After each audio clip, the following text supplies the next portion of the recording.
Hello, and welcome to our Brilliant You Thank You Week. Coming up, we take a look back at what we've achieved over the last year at RCHT. Then, we have 2 stories to tell, followed by the first of our selection of local artists to perform a few of their tracks just for us.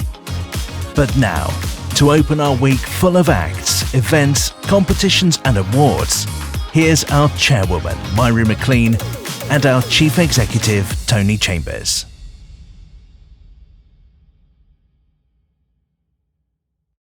Hello, and a warm welcome to all of you today and all of this week. I really hope it will be special.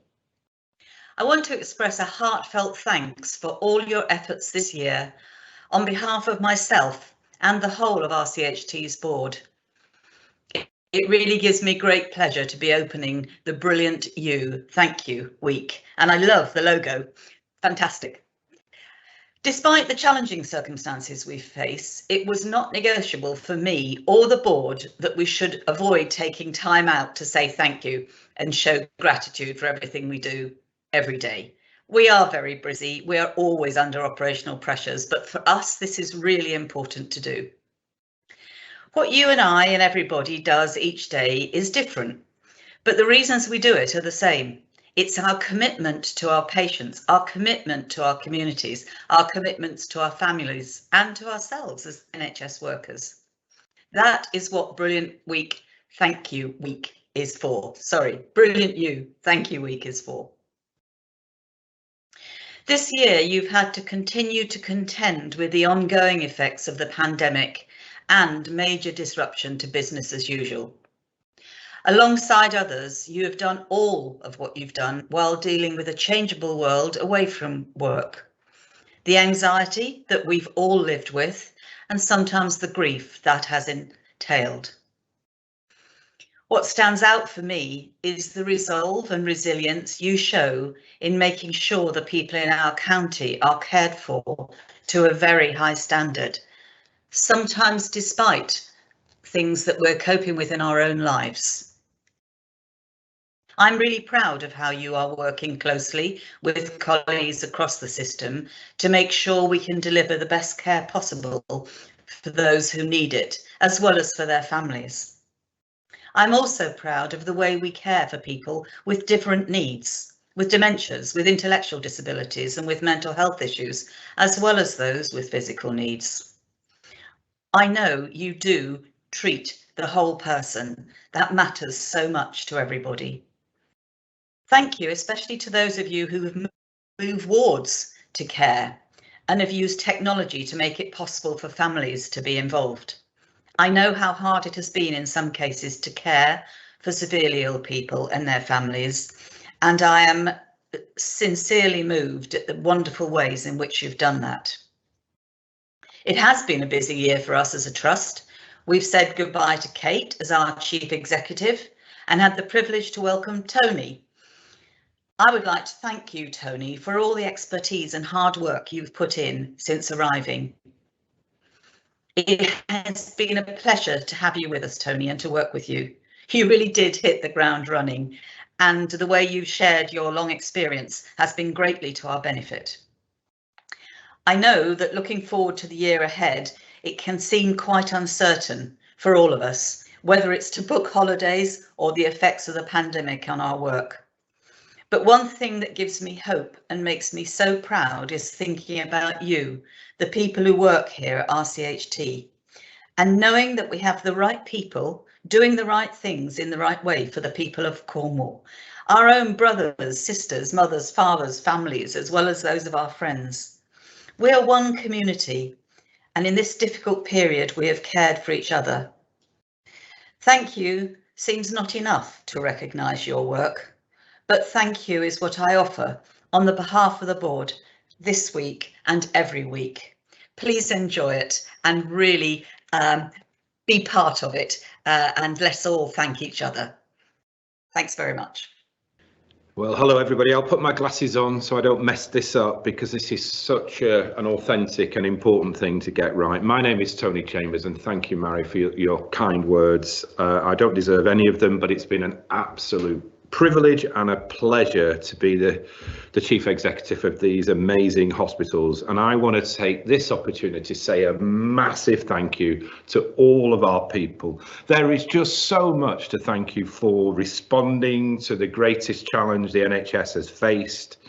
And, you know, let's face it, RCHT underwent an incredible transformation to answer the challenges of the global COVID-19 pandemic. We've vaccinated nearly all of our population twice, and we're now doing boosters. And this was against a disease that just over 2 years ago didn't actually exist. How incredible is that? We've got the elective recovery programme. We've got the recovery programme for our urgent and emergency care. The support that you provide every day to each other is nothing short of fantastic. And then there's the protecting our planet, the greener RCHT. Throughout my career, there has always been two almost like incontrovertible truths, things that you just could not argue against, and people would quote them as if they were just the same. The first one is that this year will be the busiest year ever. And the second thing they would often say is that morale had never been so low. Well, the first of these may well be true, and I think it probably is going to be true this year, but not the second. The staff here, all the staff here at RCHT are very special people. Every day, to physically work as hard as you are and to care with compassion, dedication, competence and kindness, treating all our patients as individuals is nothing short of extraordinary. And I thank you. It could easily be that when so busy, we could become like machines, but not you. You truly give individual and compassionate care in line with our values about being brilliant for one and all. So what are we feeling? Well, that's not really for me to say. But I do come across people who are fearful, who are uncertain. I come across great care and compassion. I come across confusion, professionalism, dedication, the extra mile being walked 100 times every day. I come across a united RCHT team, which is all united with the absolute single ambition to support and care and save as many lives as is possible. And there is one thing that I am absolutely convinced about, and that is that the future of the NHS is safe in your hands. We have had to respond to difficult times before, but this is different. Every day feels relentless, and it is going on and on. The pressure won't feel any less intense for some time, and this is a marathon, not a sprint. We must hang on in there. We must be kind to ourselves and kind to each other. And this is why we wanted to take this opportunity this week to say thank you. As a leadership team, we will do all we can to look after our staff. We are grateful for all you do. I, as your chief executive, I see you and I share and I am concerned about the things that you're concerned about. We understand and appreciate the sacrifices that you have been making. Well, I was going to say recently, but it feels like you've been making those sacrifices for a very long time. We understand and appreciate that it is also your families that make those sacrifices. We are also very grateful for the support that your friends and families give to you. And I want to take this opportunity to thank them for their support that they give you. Your load and our load is lightened because they are there. We thank your friends and families for their support. So an Aaron Bevan once said, the NHS will last as long as there are folk left with faith to fight for it.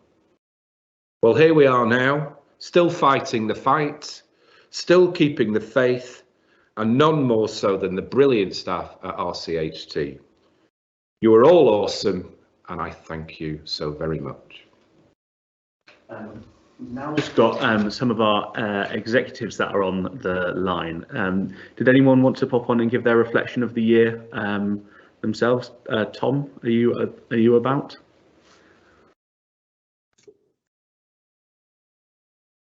Hi, Chris. Hiya, welcome. I just wanted to invite the executive team to kind of give their reflections on the year as well that we've had. I know there'll be some specifics in your areas that have been truly stand out, and I hope that we can just highlight a few of those for people.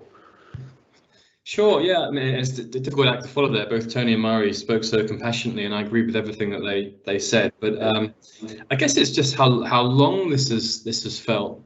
When COVID first started out, what we saw within the hospital trust was a bit of a phenomena, because everybody almost sort of dropped the day job and everyone focused on dealing with the pandemic. And if people recall, the hospital actually emptied of many of our what we call regular patients because of the concern. And it wasn't just a hospital effort either, it was very much a system effort, and it was one of the most incredible things that I've ever seen, or any of us have seen, working in the NHS.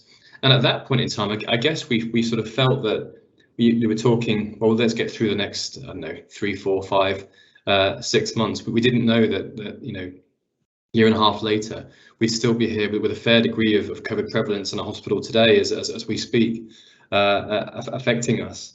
But the fact that staff haven't given up, and I'm sure that people have wanted to give up at some times, I think we need to recognise that. But the fact that they haven't given up, I just think speaks volumes for people's resilience, their integrity, and their personal commitment to actually caring.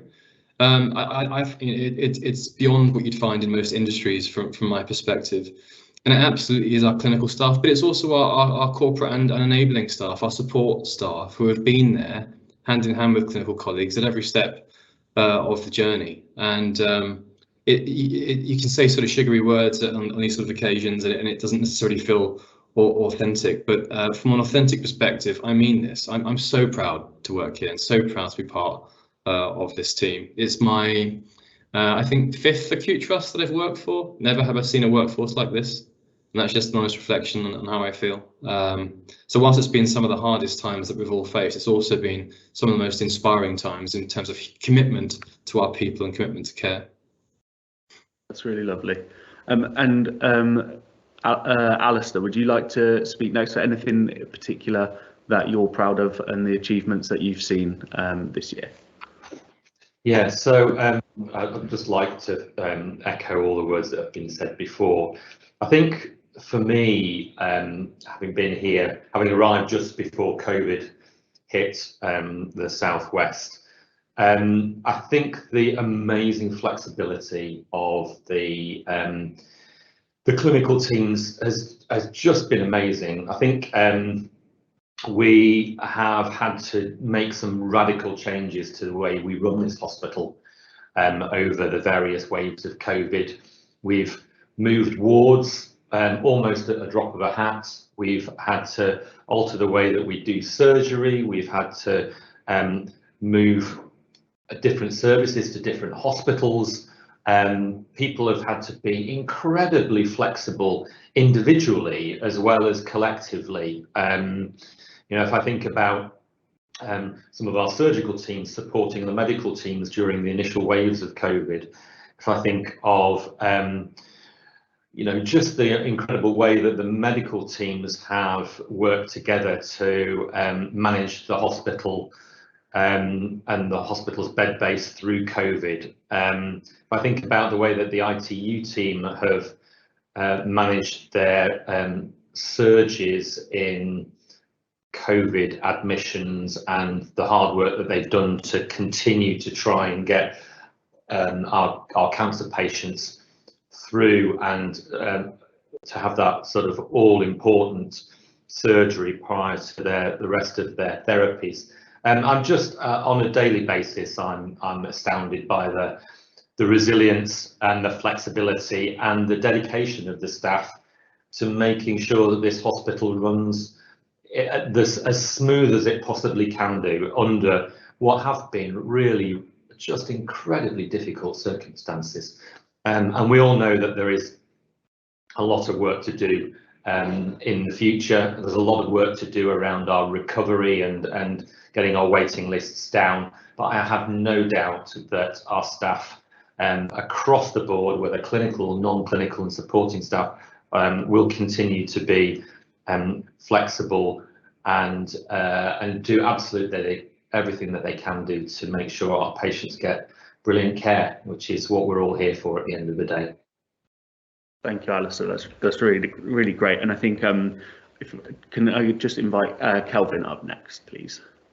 Yeah. So I think I'd like to kind of say a few things around how all of the support functions, whether it's SITs or estates or any of the kind of corporate supporting functions, everything that we've all been doing to support our colleagues through the situation, and the tremendous work in terms of creating those opportunities to work in different ways. I've said to a few people over the course of the last couple of years, it's almost been a dilemma in the sense of alongside the terrible situation that we've been in with COVID, actually those opportunities have created opportunities for change that we never would have expected to have come up so quickly. So I think for me, the thanks to everybody in terms of responding to that situation and creating the new ways of working, supporting the way that we're delivering services with technology has been tremendously important and kind of shows us the way for the future, really. I think where Tony was saying about the future of the NHS is made by all of us that work in the organisation, and for me that's really the exciting thing, that once we're through this, that we actually will get that chance to continue to deliver change. Brilliant. Thanks, Kelvyn. That's really great. So I think we'll wrap that up there, and we'll start to. This is a bit of an opening ceremony. So what we'll do is we'll have a bit of a look ahead at what we've got coming up this week and what we'd like, what we've got for people as well. So we really wanted to say thank you in a way that's possible. This year it's been difficult to kind of meet in person, as everyone knows. So we want to put something on throughout the week which says thank you to you, and everyone can access it as we go. So what have we got on? We've got today is our opening ceremony, as you'll know, you're here or watching it a bit later. Tuesday will be the Brilliant You Thank You Awards, and they will be going out for all your nominations that were made that have been shortlisted. We've got a Wellbeing Day, which I'll go into a little bit more detail on Wednesday. We've got a day of competitions and entering to win prizes on Thursday, and Friday as well. We'll be closing and then having the Brilliant You party night on the hospital radio. So that's what we are. But what's a bit of the detail to that? So we've got some really good acts coming up throughout the week. Each day we've got a different act. So some local bands have recorded some pieces for us that we can watch, and you can go back and watch at different times. They give their own personal take on things, as well as performing some of their songs, and they're really good acts. So then we've got so they're throughout the week.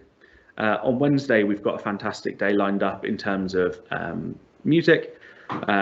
We've got Susie Mack and Martin Hughes, they're brilliant. We've got the library are putting on a self-massage course to help manage anxiety, as well as they've created a health and wellbeing book feature for people. We've got the Menopause Cafe, which is on at 12 till 2 p.m. In the Clinical Skills Room and Postgraduate Centre. You can email Beth Howard and Julia on that one. We've also got the employee assistance program coming in to speak to us on and let you know what the offer is around that, and your personal health and well-being, as well as your family as well. And then there's some playlists there as well. We've got some fantastic prizes to be won, and we've had some lovely donations from local companies, as well as stuff that we've got ourselves as well. So to give you a bit of a taster of that, there's some National Trust family memberships, a couple of those to be won, 2 Eden Project passes, some tickets to the Minack Theatre, bowling night, cinema vouchers, gardening vouchers, and we've got some coffees coming up throughout the week as well. We'd really love people to get involved, send their pictures of how can you win those things, is sending pictures in of how you're saying thank you in your own teams, your virtual staff lunches as well. We want to see people getting together virtually as much as possible. On Thursday, we want you to decorate your desk, and with the best, there'll be a few different categories in that where people can win some of these prizes. And then there's a quiz night. If we're not sick to the back teeth of quizzes, come and join me, and I'll host a quiz night on Thursday night. And at the very least, it'll be, I'm kind of hoping it's not going to be like Smithy off of Gavin and Stacey, but doing his pub quiz. But I'm thinking there's some good prizes to be won, so come and have a go at that. That'd be really great. Thank you very much. That's what's on this week. Yes, so we'll go to our story segment. So we've got a brilliant staff story, patient story coming out for you, and as well as looking back on 2020, 2021, and then we've got our fantastic act, Daisy Clark, coming up as well.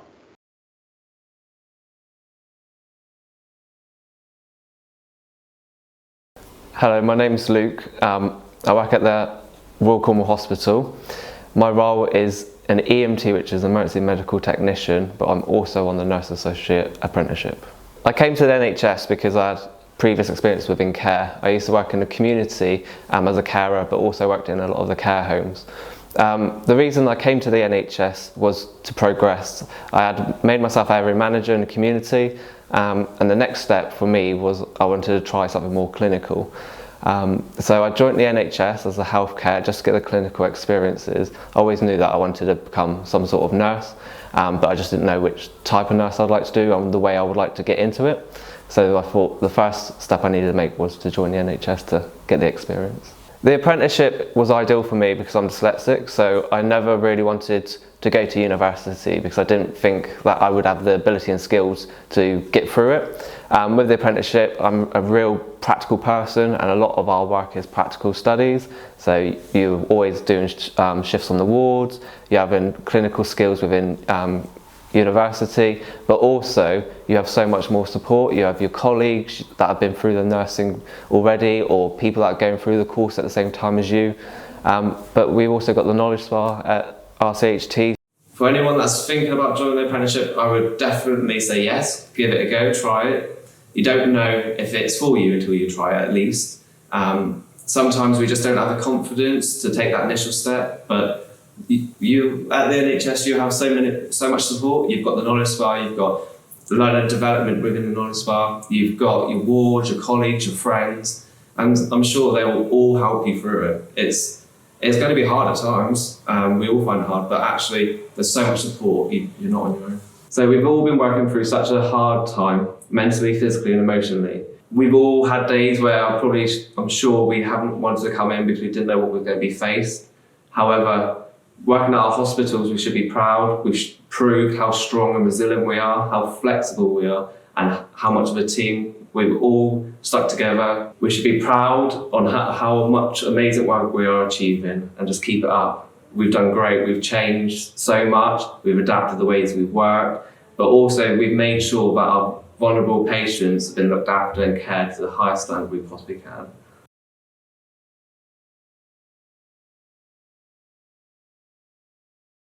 Yeah, I've always been fit and healthy and never really been into hospital or seen the doctor very much. But it was about this time last year, I had kind of like a tummy ache, but didn't think much of it. And then I was just lying in bed one morning and felt a sort of little lump, what I felt was a little lump in my sort of abdomen in that area there. So I thought, oh gosh, I better give the doctor a ring. I went to see the doctor. He thought it was on the phone. He said, oh, it's probably nothing to worry about too much, so don't worry about it. Maybe just a hernia or something. So I lay down on his couch. He examined it, and then he looked at me and said, Paul, I'm really sorry. And so I knew that it was serious from that moment onwards, really. And that began my journey with what turned out to be follicular lymphoma. I went to Trelisk and met Dr. Furtado at the haematology department, realised I got a form of blood cancer. And so began a journey that was very out of the blue for me, really, and something that was quite a shock to the system to begin with. I had 6 months of chemotherapy in the Headland unit, and I've just finished in September.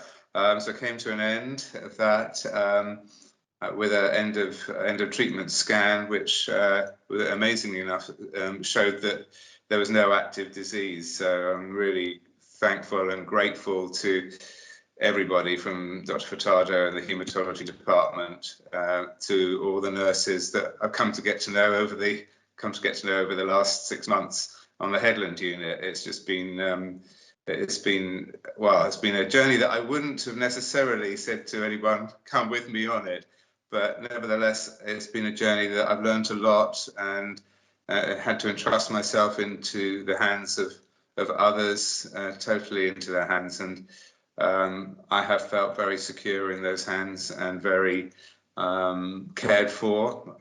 So it's been a journey.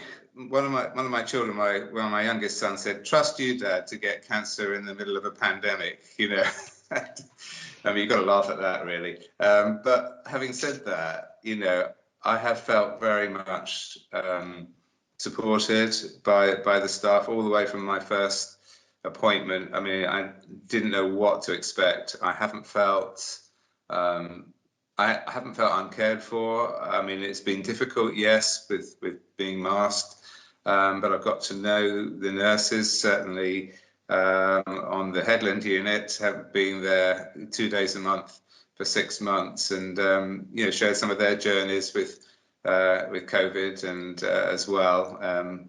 Some of them were trying to move during that time. Others of them were getting puppies.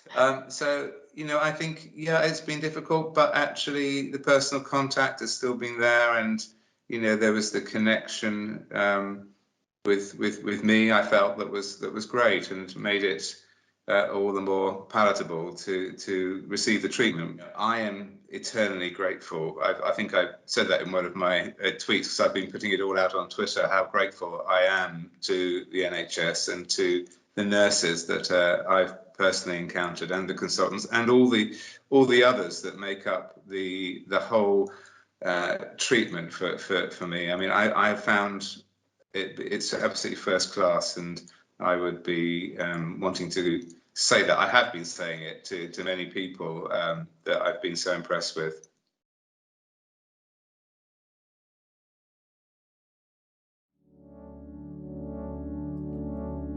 The past 18 months have been defined by COVID-19, a virus that has spread with such ferocity across the world. Its impact is deep and long-lasting, and we are all trying to adjust to it being part of our daily lives. It has been the most challenging time in our history, not just across our 3 hospital sites, the Royal Cornwall Hospital in Truro, West Cornwall Hospital in Penzance, and St Michael's Hospital in Hale, but across the whole NHS. We have done our best to be alongside the people we serve as we care for them, and to best support their families and friends. And we took that approach right from the start. We were not just responding to a virus, we were responding to people, to our people who work here, and the people we serve. And to that end, we ended every meeting of our Incident Command Centre, which we set up in March 2020 to help us organise our response to the pandemic, with a thought of the day from our wonderful chaplaincy team. One of my great heroes is the wonderful late Nelson Mandela. And I'd like to share a quote of his with you. He said, "I learned that courage was not the absence of fear, but the triumph over it. I felt that fear myself more times than I can remember, but I hid it behind a mask of boldness. The brave person is not the one who does not feel afraid. It is the person who conquers that fear." during this past unprecedented year of challenge. It's been my privilege, along with my team, to witness the boldness, the bravery, the courage, the care and the compassion, along with incredible creativity of my colleagues across the Trust here at RCHT. We've been able to witness and to walk with all of them. And in that journey and in that sharing, we have felt so proud to call them our colleagues and to work at this trust. The chaplaincy team have supported our hospitals at the most difficult of times. They've comforted patients and their relatives and have remained steadfast throughout, providing a confidential ear, a space to reflect and mourn, as well as offering encouragement and support across all areas. We're incredibly grateful for their service, not just to our hospitals, but to the people of Cornwall and the Isles of Scilly. And we know how hard it's been for the people we serve when they've not been able to visit their loved ones. To protect the most vulnerable and help reduce the risk of spreading the virus, our infection prevention and control team worked hard to ensure we followed the most up-to-date guidance. Putting in place visiting restrictions was by far one of the toughest decisions we had to take. And yet, our patient experience team, in partnership with our RCHT charity and the Friends of the Royal Cornwall Hospital, rose to the challenge and found new ways of helping patients to stay connected with loved ones wherever possible, be that through tablets for video, or phone calls, or through our Stay Connected initiative. Our community has been amazing, stepping in with generous donations of food, gifts, and monetary donations to help ensure our colleagues and patients felt supported. RCHT Charity, working with the Friends of the Royal Cornwall Hospital, worked tirelessly to provide things that will make a difference to our patients and our colleagues, including a call to make sure everything's okay. Royal Cornwall Hospital's charity has been really generously supported throughout COVID-19, and thanks to the donations to that fund, we've been able to support our staff, our patients and our volunteers. For our staff, we've given over 100 grants to help them to boost morale, improve their staff rooms, with equipment such as microwaves, kettles, fridges and simple treat boxes just when staff are feeling low and need a quick boost. We've also been able to support the chaplaincy team as they've been giving out energy bars or coffee vouchers to staff as they enter for a shift or when they leave at the end of the day.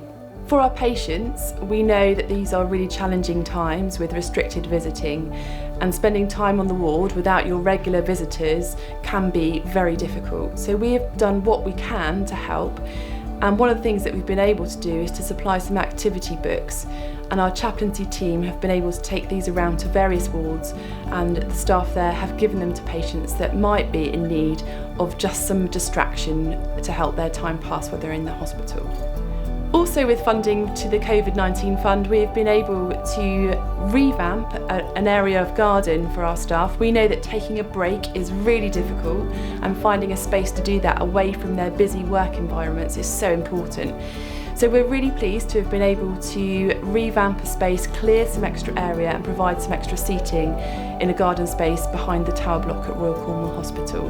Also, for our staff, we've been able to provide a new seating area in the Knowledge Spa. So this has got some comfortable sofas and chairs and upgraded the environment so that they have a relaxing space to go take a break, and hopefully when they can get together to be able to join together for a cup of coffee. Thank you to everyone that's donated to the COVID-19 fund. We've been overwhelmed with the support and just so delighted with what we've been able to do with the funds for our staff, our patients and our volunteers. Thank you. We did and are continuing to do everything we can to support our colleagues.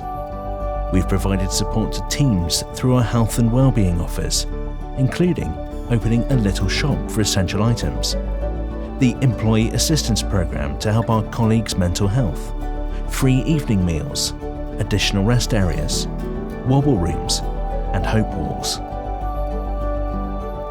We wanted to recognise our colleagues and their dedication to our patients through our own Brilliant New Awards and the High Sheriff Awards, celebrating the achievements of colleagues that have helped to make our hospitals special and provide brilliant care to our patients. Our Deputy Chief Executive and Director of Nursing, Midwifery and Allied Health Professions, Kim O'Keefe, was awarded a British Empire Medal for her services to nursing.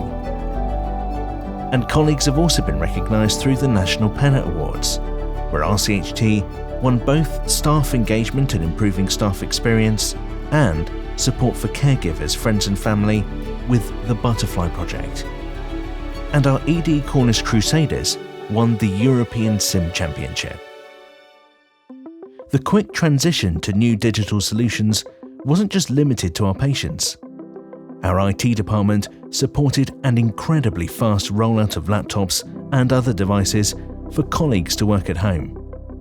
This allowed us to reduce the number of people on site and thus reduce the risk of the virus spreading. Their remarkable efforts supported hundreds of colleagues to do what they needed to do from home, protecting both themselves and others. And within the space of a week, the IT team rolled out Microsoft Teams to all users to help colleagues keep in touch while working from home. So we've rolled that out to all users within that sort of last week of March, as we had around about 2,500 users starting to work from home. Within the first 6 months of using Teams, we were one of the top 5 users within the country.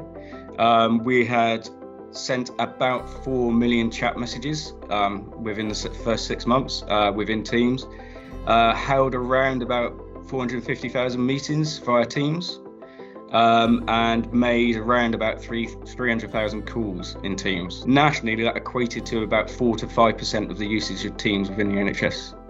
And alongside that, the teams also supported the swift rollout of virtual outpatient appointments, either by phone or video, helping to keep patients safe and reducing unnecessary travel. We've gone from doing a handful of video consultations a month, because we did implement them prior to COVID, to doing around about 2,000 video consultations a month. The patient just clicks on a link in an email and then effectively the consultation happens. And the results have been excellent in terms of patient feedback, but also clinician feedback, with around about 95% of patients and our clinicians rating it as good or better. So our remote consultations, all of that non-face-to-face activity that I've just described, have saved, in terms of carbon emissions, the equivalent of 726 flights from London to New York. In fact, so you can see there, for example, the amount of time that we've saved for patients. That's one of the main pieces of feedback that we get from patients, is they feel this really shows how we value their time. So you can see that the remote consultations have saved over 23 years worth of patient time. We're valuing patients' time. We're not expecting them to, have the cost of taking time off work, or the cost of, like I say, of parking and travelling. And so actually it's reducing costs for patients as well. So nationally, they brought in a system called Attend Anywhere. Cornwall's quite a remote area in some places, so there were some consultants working off mobile phone networks. We obviously had a lot of consultation rooms that needed to be upgraded with equipment to be able to use Attend Anywhere. So they needed cameras installed, they needed microphones installed. Not all equipment had that as standard, so they either had a replacement laptop for a device and for a PC, so that they could start using the Attend Anywhere from both externally and both internally in the hospital, in consultation rooms, out to the patient. Through one of the most consistently challenging times, our colleagues across all services have shown incredible strength, bravery, and resilience. As ever, they have worked above and beyond and continue to do so, going to extraordinary lengths to provide the best for our hospitals and our communities. This Christmas, it just came in like a whirlwind. That was the first time that Cornwall had been hit really hard. We'd prepared for an entire year for that moment, but it felt like nothing we'd ever experienced before.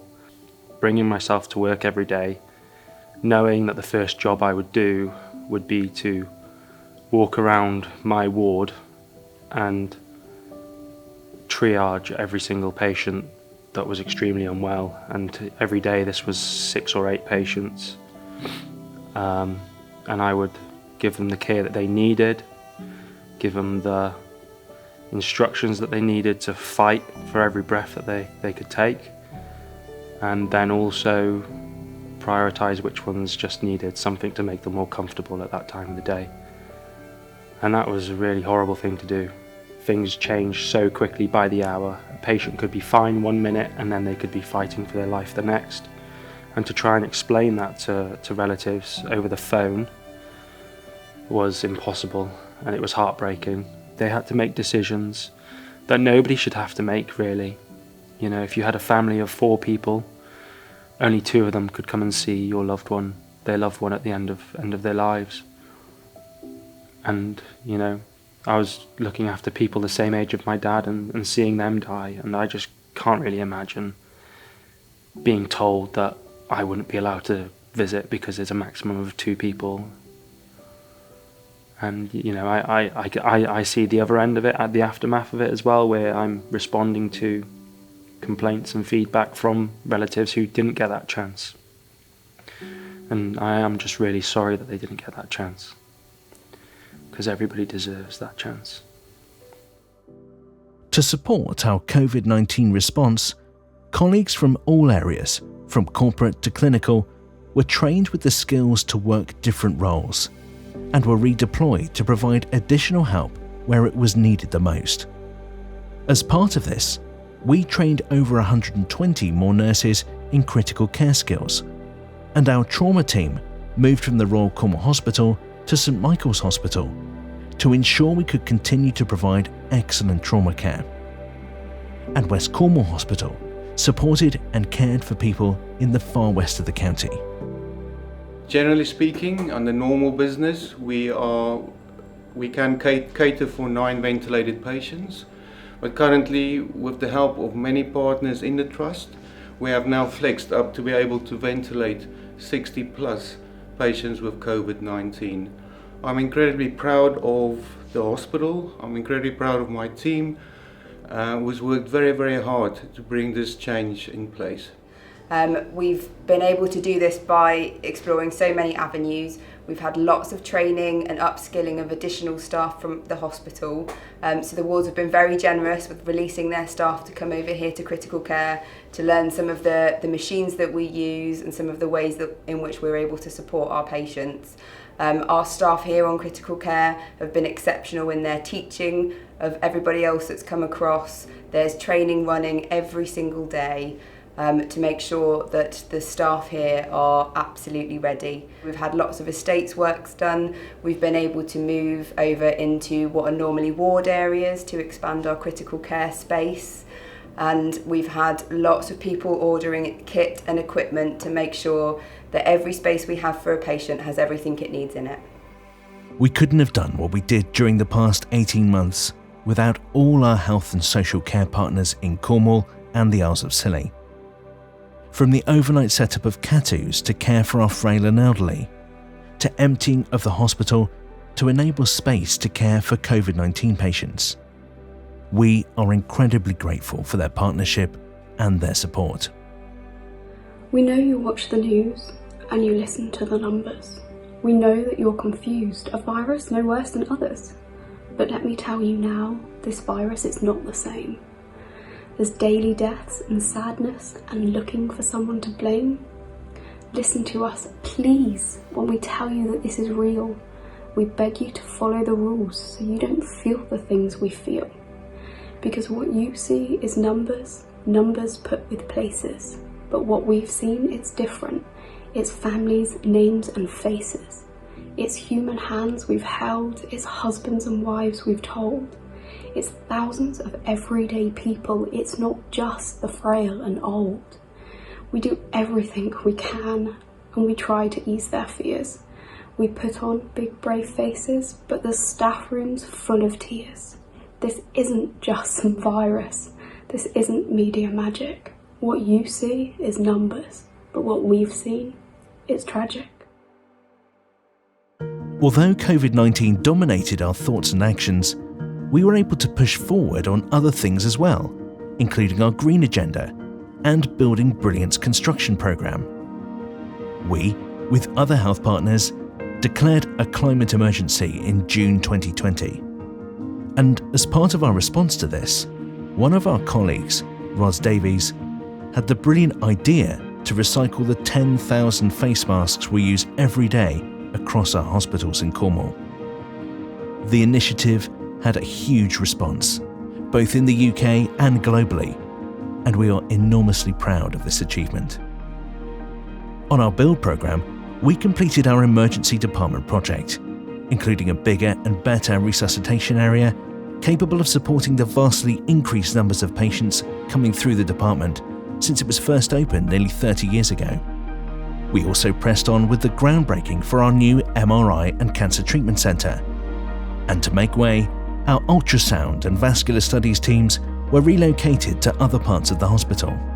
We are building for our future and looking to ensure we have the best facilities we can to care for the people of Cornwall, the Isles of Scilly, and the many visitors to our beautiful part of the country. We look outwards too and make our mark on a national stage. We are proud of our research and development team, which has been actively involved in the national COVID-19 trials, including the third wave of the Novavax vaccine, the biggest study we've ever done. With both patients and staff keen to be involved, RCHT was the only site in the UK in the third wave of the trial to over-recruit, and we did so by 35%. We were part of the first wave of the recovery trials using the drug dexamethasone, and the Siren study, which looked at whether participants had already had COVID and whether they carried antibodies for the virus. Our chief pharmacist led the rollout of COVID-19 vaccinations across the county, with colleagues and volunteers helping staff the many vaccination sites at our hospitals and across Cornwall and the Isles of Scilly. Their fantastic efforts helped to protect so many people and save lives. As we reflect on 2020 to 21, we want to say a heartfelt thank you to our staff, volunteers, patients, partners, and the communities of Cornwall and the Isles of Scilly for your resolve, your understanding, and your support of RCHT. We are here to care for you.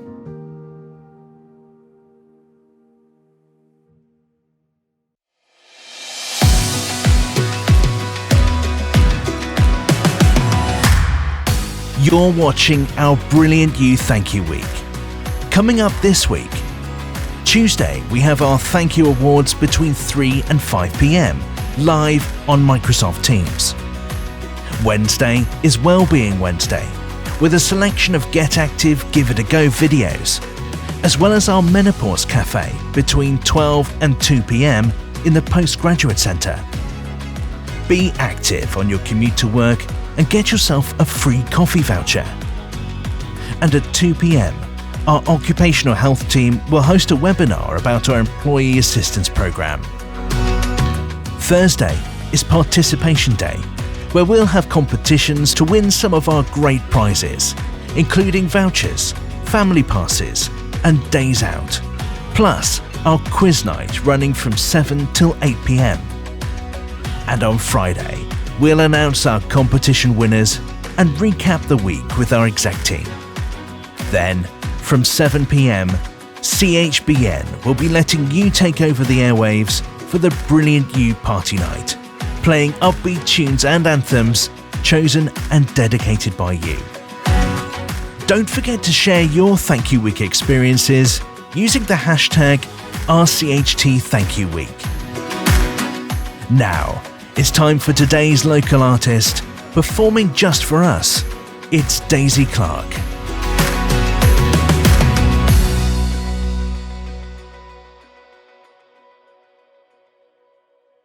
Hello, my My name is Daisy Clark. I'm here today singing and saying thank you to the NHS. Thank you all so much for everything over this crazy, crazy year. I'm going to sing some songs for you today.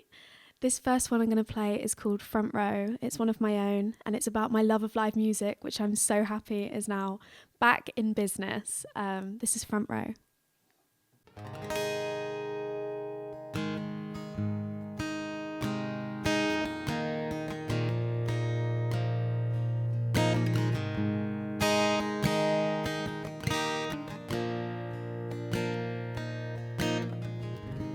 I don't know why we see these changes.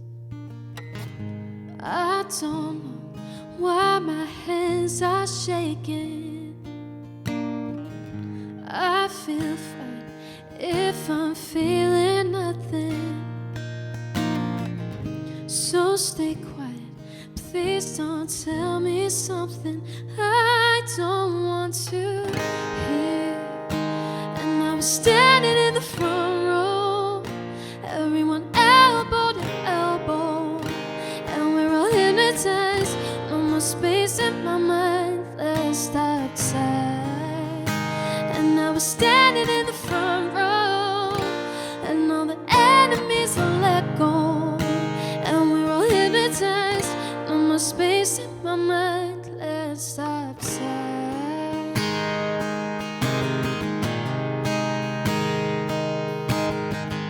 I don't know why I'll only listen to the words when it's just you speaking.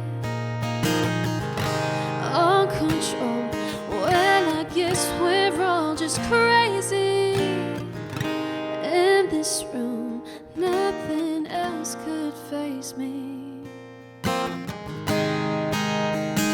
And I was standing in the front row, everyone elbow to elbow, and we're all hypnotized.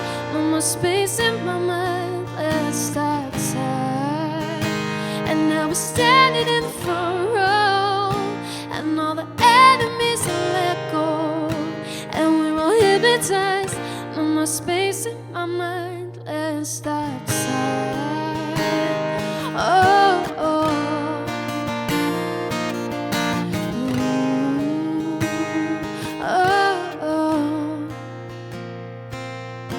Try and stop me, hypnotizing, let's stop time. Try and stop me, hypnotizing, let's stop time.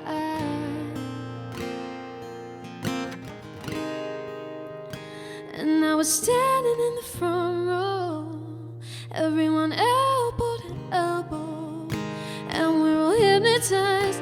No more space in my mind, let's step outside.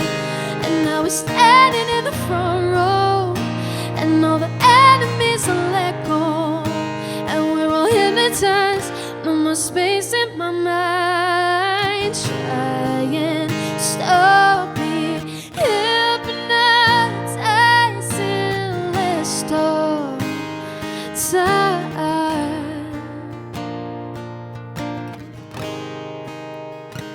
And I was standing in the front row, and all the enemies are let go, and we're all hypnotized.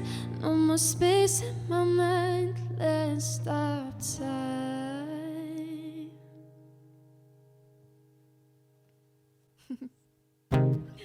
Thank you. That was my song called Front Row.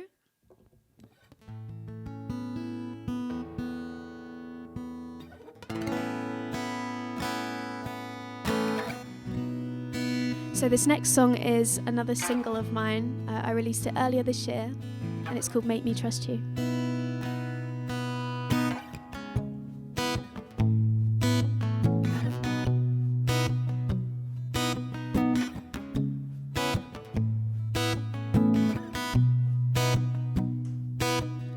You say all over thinking you've been treated bad before? Why am I apprehensive and you're hypocritical? Was never problematic till I see a single flaw. So tell me what you see in me and what you see in her. You see me when we're alone, but I don't see another way for this to play. Oh, I see you stuck on your phone. I guess the times have changed, isn't it strange? Oh, persuasion, evasion, such an odd occasion to complain.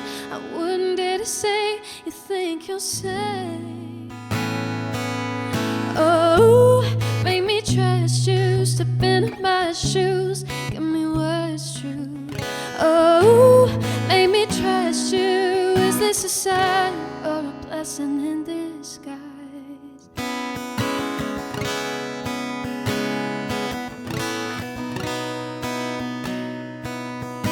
You're giving me the size, that dimension of a name, but under this disguise there's a motive to your game. Tracing every letter, it never makes me feel better. I guess I'll take the blame. Oh, I see you when we're alone, but I don't see another way for this to play. Oh, I see you stuck on your phone. I guess the times have changed, isn't it strange? Oh, persuasion, invasion, such an odd occasion to complain. Wouldn't dare to say you think you're safe. Oh, make me trust you, step in my shoes, give me what's true. Oh, make me trust you. Is this a sign or a blessing in disguise? Oh, make me trust you, step in my shoes, give me what's true. Oh, make me trust you. Please tell me why you had to go and lie.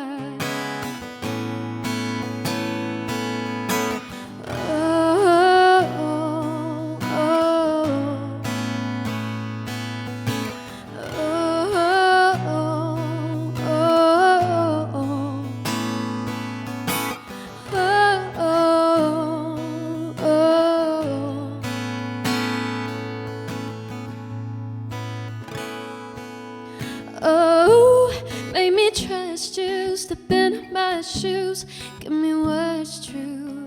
Oh, make me trust you. Now I'm going crazy, thought you would have saved me. Oh, make me trust you, step in my shoes, give me what's true.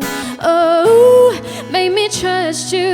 Is this a sign or a blessing in disguise? Oh, make me trust you, step in my shoes, give me what's true. Oh, make me trust you. Please tell me why you had to go and lie. That was my song called Make Me Trust You. I hope you liked it. This next song is my song called Battle Scars.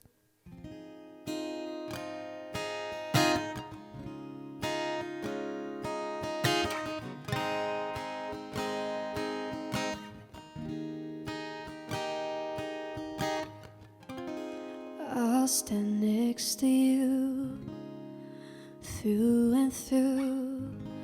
Open your eyes and you'll see there is nothing else I'd rather do. A lost soul begins to breathe. I knew I'd be staying from the moment that you asked. I knew that I'd follow, however long time passed. I think you know it deep inside.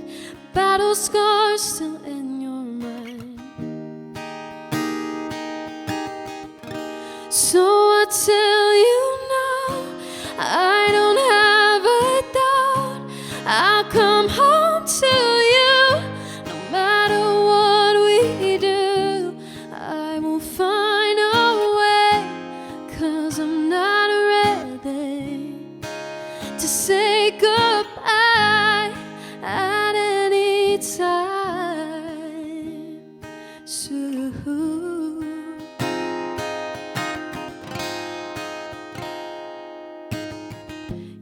have no worries, 'cause you're all I see in everything.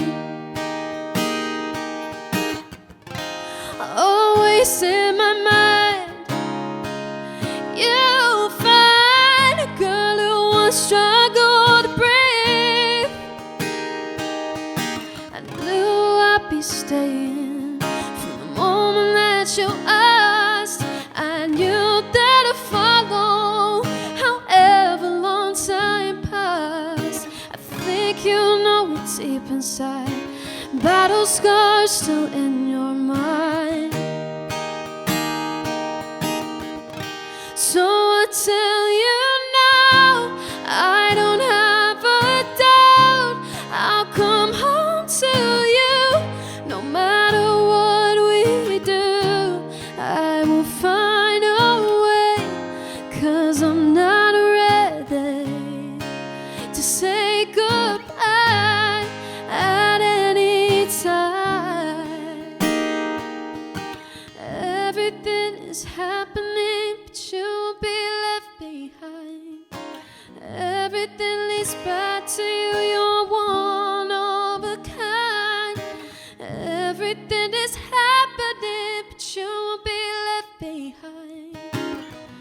I'll never say goodbye, please be forever mine. So I tell you now, I don't have a doubt, I'll come home to you.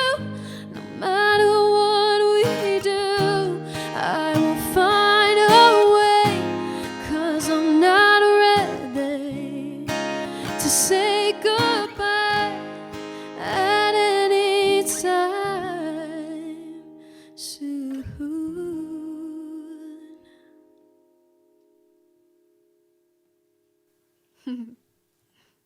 That was my song called Battle Scars. I have a couple more to play.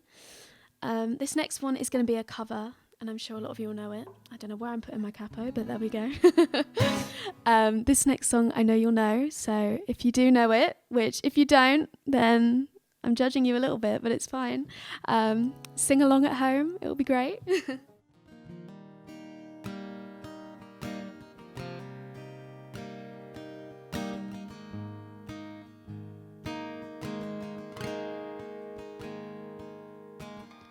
Chill out, what you yelling for?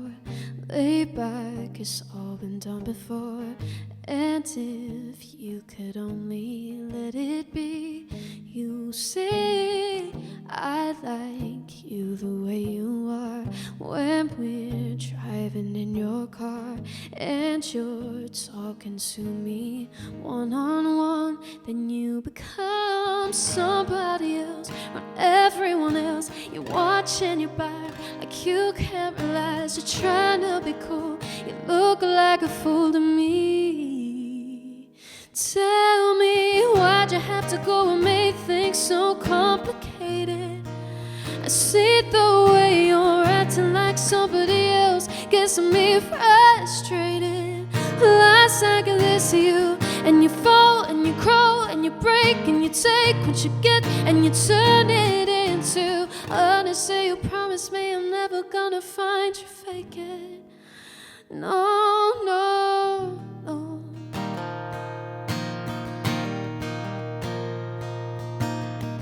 You come over unannounced, dressed up like you're something else. Where you are and where it's that you see, you're making me laugh out when you strike a pose. Take off all your preppy clothes. You know you're not fooling anyone. Then you become somebody else, around everyone else. You're watching your back like you can't realize you're trying to be cool. You look like a fool to me. Tell me, why'd you have to go and make things so complicated? I see the way you're acting like somebody else, gets me frustrated. Last I can listen to you, and you fall and you crawl and you break and you take what you get and you turn it into honestly. You promise me I'm never gonna find you fake it. No, no, no. No, no, no.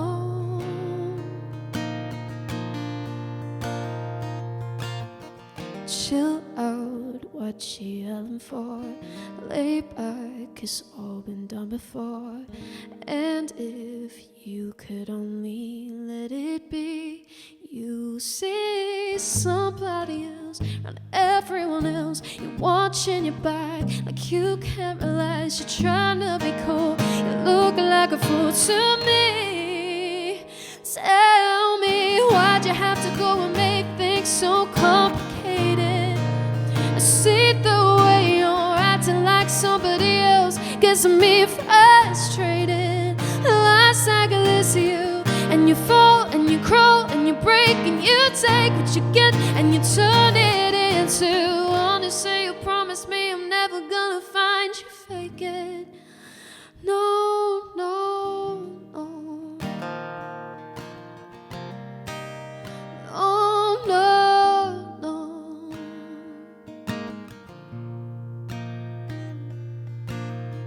Chill out, what you yelling for? Lay back, it's all been done before. And if you could only let it be, you see